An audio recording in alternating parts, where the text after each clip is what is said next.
Lama tidak jumpa denganmu, hati ini sungguh sangat. Assalamualaikum warahmatullahi wabarakatuh. Baik, bertemu kembali dengan Pak Ahmad dalam pembelajaran tema 8 Praja Muda Karana. Masuk ke subtema 3 ya. Kode kehormatan Praja Muda Karana.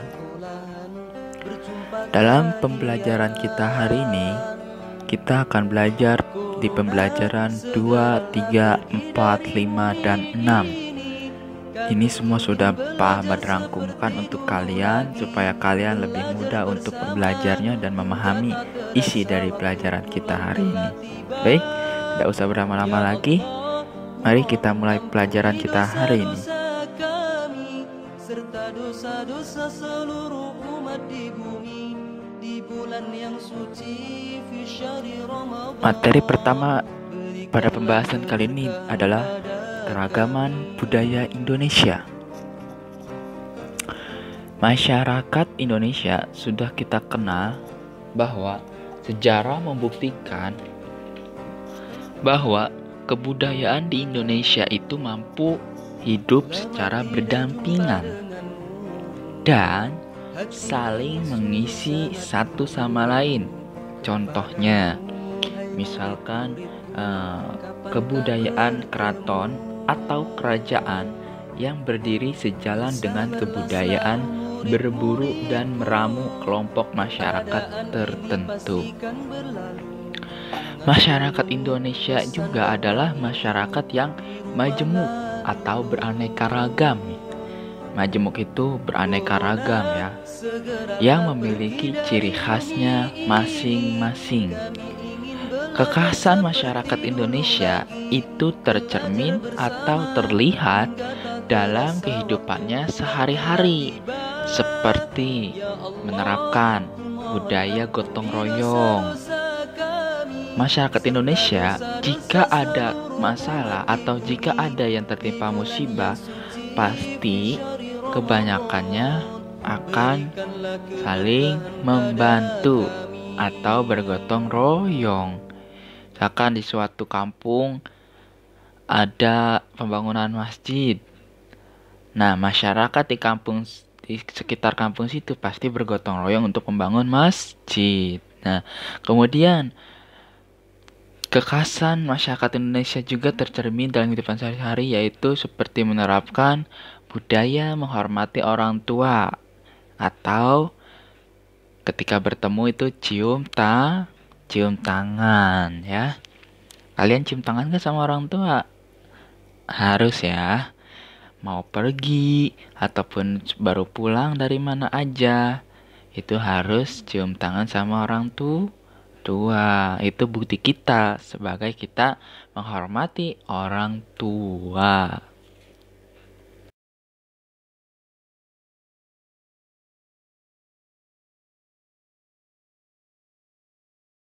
Baik, masuk ke pembelajaran matematika.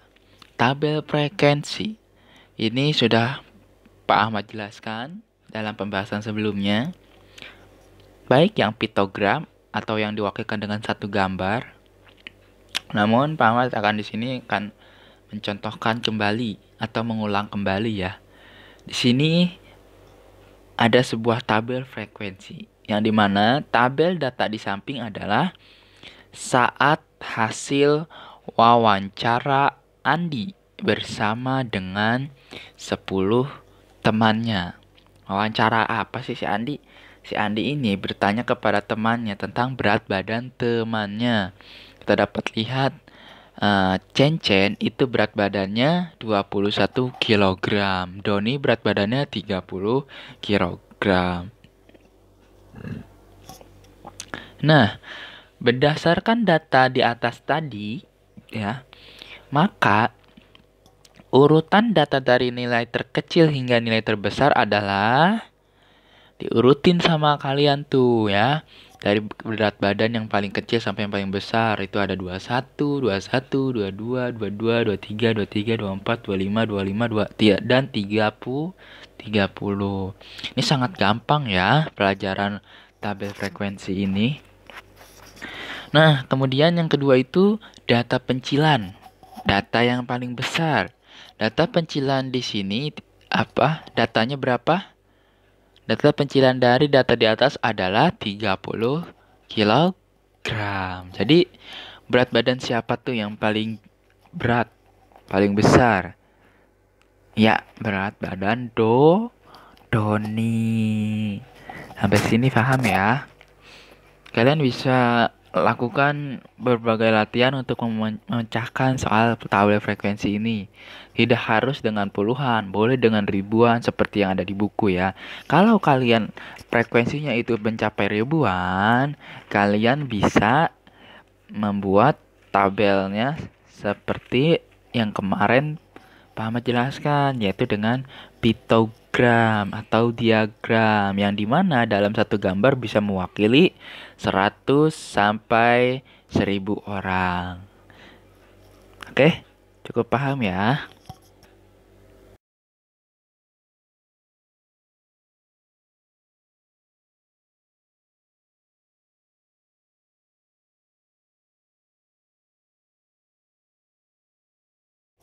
Baik, sekarang kita belajar denah. Denah adalah gambar yang menunjukkan bagian-bagian suatu tempat atau bangunan. Denah itu memiliki petunjuk arah, tanda, dan simbol yang menunjukkan tempat tertentu. Manfaat dari denah itu adalah menjelaskan suatu tempat secara singkat, sehingga dalam mencari sebuah tempat akan lebih mudah dan tepat. Contohnya, ketika kalian diundang dalam acara pernikahan atau dalam acara ulang tahun, di dalam undangannya itu pasti terdapat denah lokasi tempat di mana acara itu dilaksanakan, ya. Denah itu ada beberapa macam, seperti ada denah lokasi, ada denah bangunan. Denah bangunan contohnya kayak gimana? Misalkan kamu bermain atau kamu kemarin kita ke museum geologi. Di museum geologi itu ada denah museum geologi. Misalkan di lantai 1 tempat batu-batu. Di lantai 2 kita bisa lihat peninggalan binatang purba seperti dinosaurus. Itu sebelum kalian memasuki museum geologi, di depannya sudah ada denah bangunan museum geologi gitu. Nah, untuk mencari tempat juga kita bisa kok membuat denah itu sendiri. Caranya gimana? Caranya dengarkan baik-baik penjelasan atau keterangan yang didengar. Dari siapa? Dari orang yang kita tanyakan. Contohnya, ketika kamu mau pergi ke rumah sakit, ya, kamu nggak tahu jalannya. Kamu terus kemudian bertanya kepada orang. Nah, orang itu akan menjelaskan jalan menuju rumah sakit. Nah, sambil kamu mendengarkan dengan baik, kamu bisa nanti membuat denahnya sendiri. Misalkan, dari sini Bapak lurus, kemudian belok kiri, belok kanan lagi. Itu harus didengarkan baik-baik supaya denah yang kalian buat itu betul dan tepat.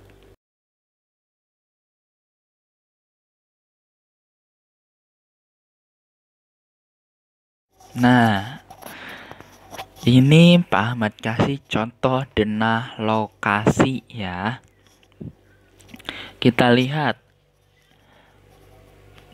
SD Harapan Rizki ada di sebelah mana sih? SD Harapan Rizki itu ada di sebelah kanan Jalan Raya Kinara. Dan ada di sebelah kiri Jalan Raya Rahman Syah. Seperti itu ya. Ingat, untuk membuat denah selalu jangan lupa perhatikan arah mata angin. arah mata angin yang kemarin kalian sudah pelajari. Untuk membuat tenah, atasnya itu selalu utara. Ya, paham ya?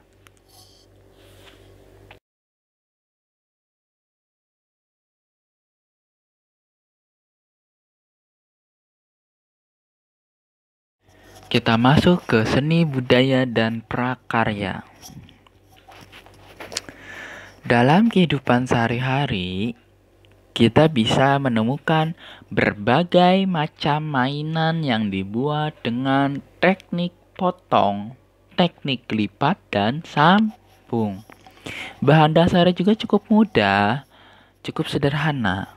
Bahan dasarnya yang digunakan untuk membuat mainan tersebut adalah kertas yang tebal. Contoh dari mainan yang dibuat dengan teknik potong, lipat, dan sambung itu adalah contohnya mainan mobil-mobilan atau baling-baling dari bahan kertas tebal. Seperti kertas karton atau kardus bekas atau kardus yang sudah tidak terpakai lagi.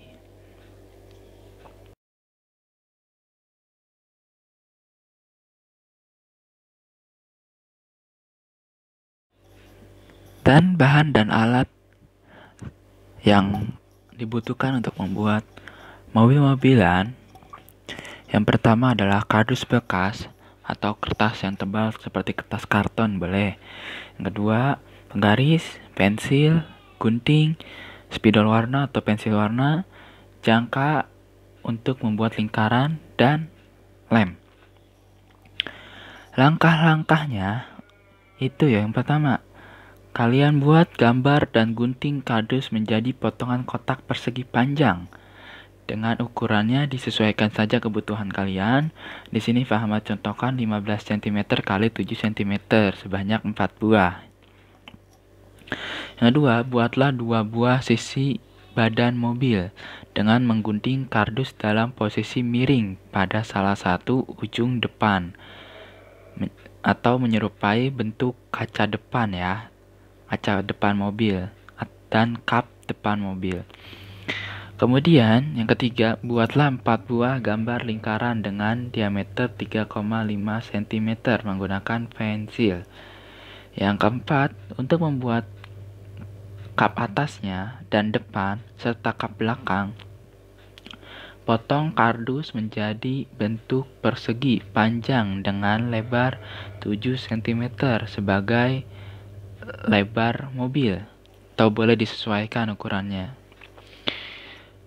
Kemudian potonglah kardus menjadi bentuk persegi ya. Ini sudah kalian sesuaikan saja, tidak Pahaman hanya mencontohkan ukurannya saja. Kemudian selanjutnya ambil 1 buah kardus persegi panjang, gunakan sebagai platform bawah mobil, dan tempelkan 2 sisi badan mobil pada platform tersebut ya. Selanjutnya lem semua bagian mobil menjadi satu. Dan terakhir kemudian lem semua komponen badan mobil seperti kap depan, atas, bumper depan, kaca depan dan belakang, serta 4 buah rodanya.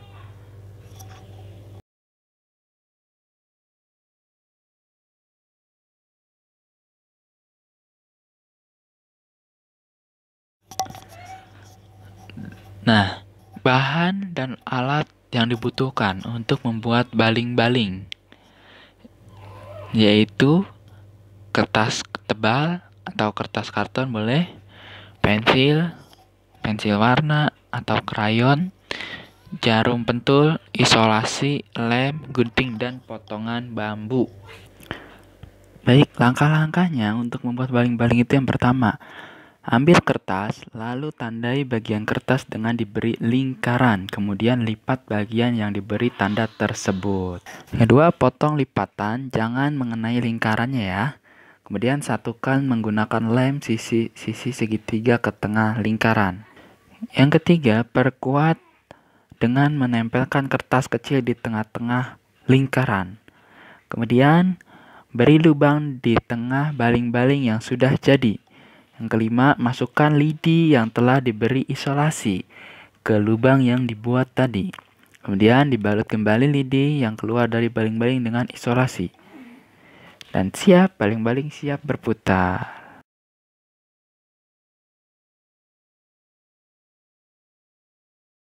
Baik, sudah paham semuanya ya dengan penjelasan Pak Ahmad? Mudah-mudahan kalian bisa paham apa yang sudah Pak Ahmad jelaskan barusan. Kalau belum paham, boleh kalian komen di bawah ini untuk bertanya.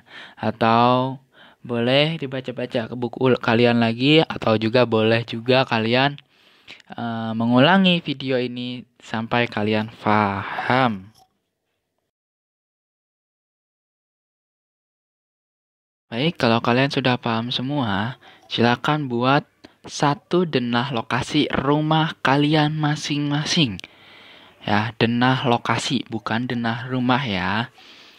Kemudian, buat salah satu karya seni dari mobil-mobilan atau baling-baling.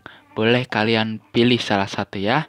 Dan hasilnya nanti foto kemudian kirim di grup kelas 3C Atsuraya. Oke? Selamat mengerjakan anak-anak kelas 3C.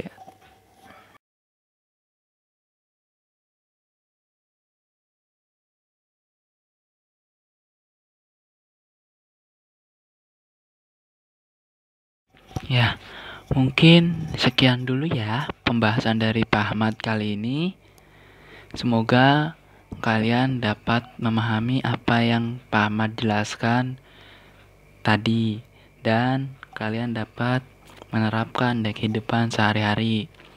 Tetap semangat ya dan selamat belajar untuk anak-anak kelas 3C SDIT Atsuraya. Sampai ketemu lagi di pembahasan selanjutnya. Assalamualaikum warahmatullahi wabarakatuh.